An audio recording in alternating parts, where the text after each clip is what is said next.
الإعلامي الخليجي محمد المري، محلل في قنوات دبي الرياضية، يقول تجينا هواي تعليقات على ملعب جذع النخلة اللي بالبصرة، يعلقون قراج حويدر قراج حويدر يقول بس أنا ما أعرف شنو هاي التسمية مال قراج حويدر.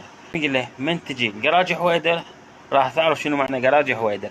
هاك اسمع قراج حويدر. اسمه قراج حويدر، باب زرقاء كبيره مكتوب عليه قراج حويدر.